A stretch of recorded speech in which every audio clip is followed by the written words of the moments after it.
guys, this is Emily from Emily's Anthology and welcome back to my channel. Now I know that I do a lot of really neutral makeup looks. That's because I know what works for me, I know what works for a lot of people, and I feel like neutral makeup looks and dark smoky makeup looks are looks that people go to most of the time. But I did get a few comments from you guys wanting more colorful, more playful makeup looks, so I tried something that is playful, colorful, and yet very wearable, which is this dark blue kind of cobalt and bronze makeup look. Now it's really wearable, very easy to do. I hope you guys enjoy it, and if you want to learn how to get the look, please watch on. Okay guys, so as a first step I'm going to go in with something moisturizing, and because I have a few spots here and there and especially a few acne scars here and there, I'm going to go in with this For Beloved One mask. Now this is a leave-on mask and I'm going to be using it as both a moisturizer and a primer, and I'm going to apply that all over my skin in a very thin layer.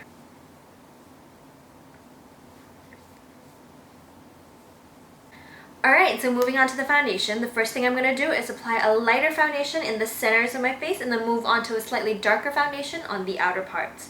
First, I'm going to go in with the Kevyn Aucoin Sensual Skin Enhancer.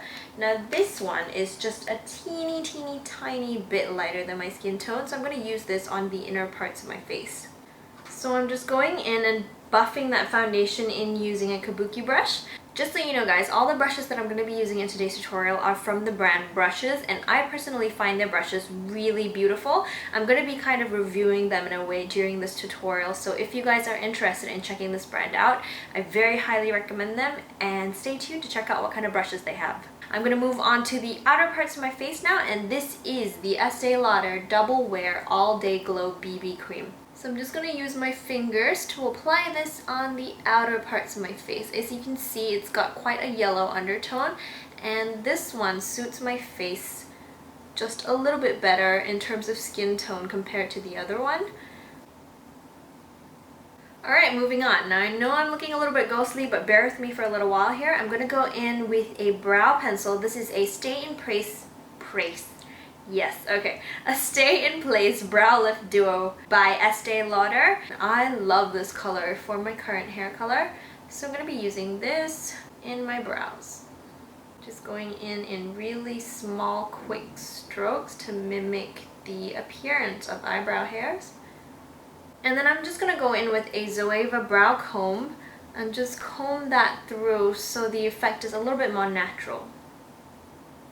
Alright, we're finally going to start with the eyes, and first things first, I'm going to set a cream shadow base. This is a Shiseido Shimmering Cream eye color, and the color is BL620, which is kind of a turquoisey blue. So I'm going really simple. I'm just applying that cream eyeshadow with my clean fingers, taking it all the way up to the crease. So the next thing I'm going to do is use Sleek's Contour Kit together with one of the brushes, eyeshadow brushes, and now I'm going to run that color into the crease.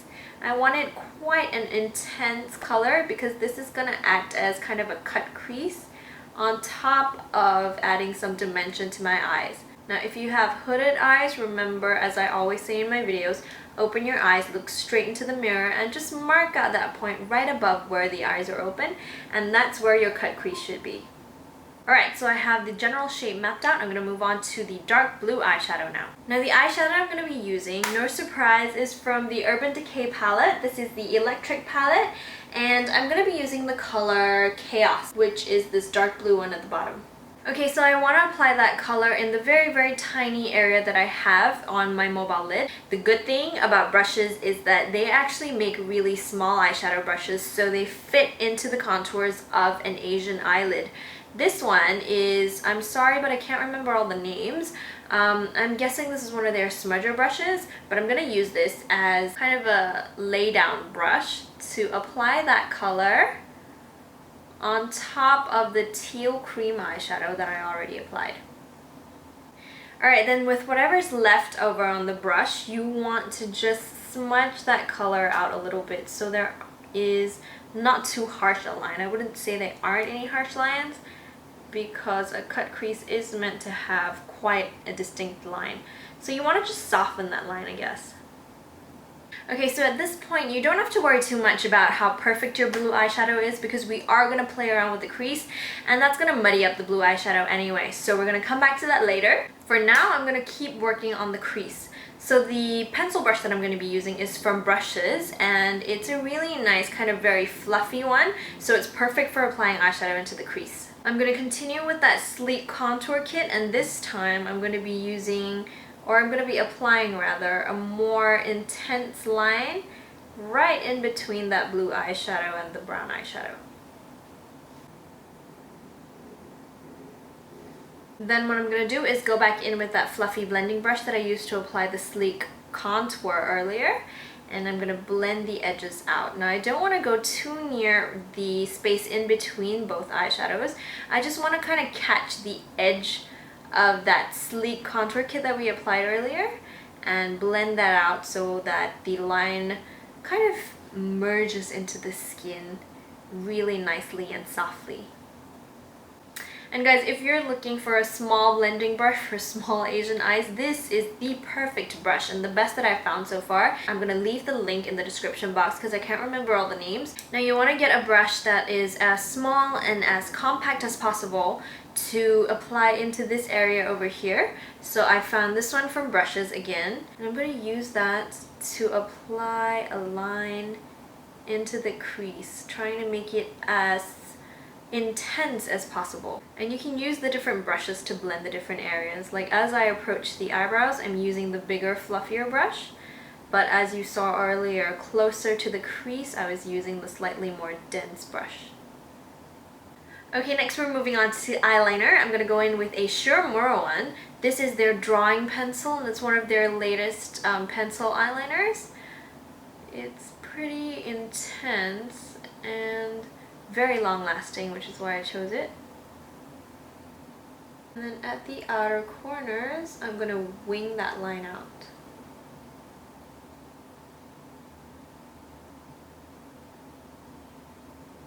Alright, next I'm going to go in with another Mura pencil underneath the eye. This one is the color Light Orange. I wanted to go for something quite bronzy because I thought that it would go really well with both the purple and blue tones in this eye look. So I'm going to first go in with this pencil, and then using that small blending brush from Brushes, I'm going to pick up this Laura Mercier eyeshadow. This one is from their latest collection. I think it was their fall collection, and it is a satin matte eye color in Gold Seduction. I'm going to run that underneath the eyes on top of that Mura pencil. Alright, moving on, it's time to curl my eyelashes, apply mascara, and then apply some false eyelashes. Okay, so I just finished applying my false eyelashes. These are false eyelashes that I got off eBay, and I also applied my favorite mascara. This is the Makeup Forever Aqua Smoky Extravaganza Mascara. I am now going to go underneath the eyes and clean up with this Estee Lauder Double Wear Brush On Glow BB highlighter. This is a really pretty product that highlights underneath the eyes to get rid of dark eye circles. And I'm going to be using this flat top buffer from Brushes to buff that out.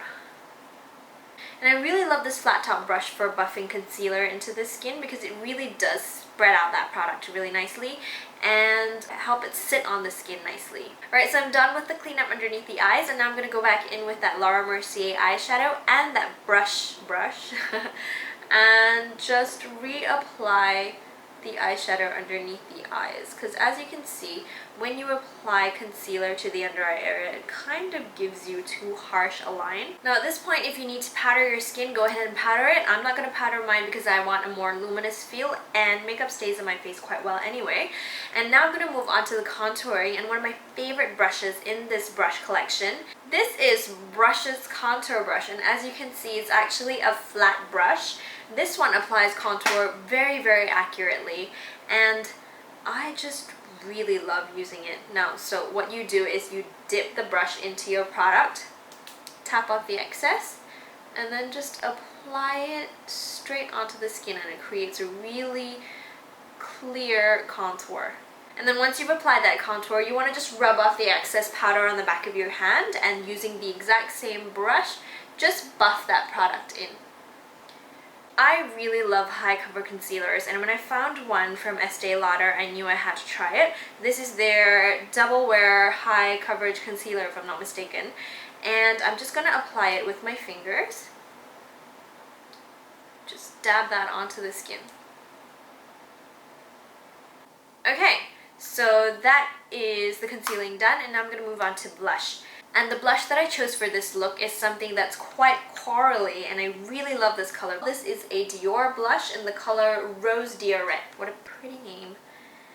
I'm using another brush for this. I don't know why I find it so funny when I say that, but it is a really beautiful, kind of flat, rounded brush, if you know what I mean. It's flat from the top, but it's rounded on the side, and I think it's just a really beautiful blush brush. Got that right. I thought I was going to stumble over those words. Okay guys, so the look is almost done. I'm going to show you guys 2 different ways that you can do your lips. The first one is something that I find really exciting because I don't really do colored lips very often, as you guys probably can already see from all my YouTube videos. But I was sent these, what are they? Chubby Stick Baby Tints by Clinique, and the color that they give me is really interesting because it's just enough color to be considered a colored lipstick, but not too much that it's overwhelming. I'm going to be trying the color Flowering Freesia just to show you guys how you can add a bit of color to your overall look. This is a really kind of berry toned lipstick, and it's more of a lip balm than a lipstick really. And I can guarantee you guys that this is a really good lip balm because I've been using it over the last couple of days, and it's really helped to kind of unchap my lips. So there you go, that's one way to do the look with slightly more of a colored lip, but nothing too crazy if you guys are like me, not really comfortable with really strong lips. So again, it's probably no surprise what color I'm going to be using for nude lips. This is the Napoleon Protas Cotton Butter Lip Balm in the color Doreen. I don't know why, but I am absolutely obsessed with this color. I feel like it's really pretty and very flattering on warm skin tones. Alright guys, so that is my completed colorful but wearable makeup look. I really hope that you guys enjoyed this look, and if you did, please thumbs up the video and subscribe. As usual, if you guys have any questions about the look or anything else, leave them in the comment box below and I will get to them as soon as I can. Thank you guys so much for watching, and I will see you in my next video. Bye!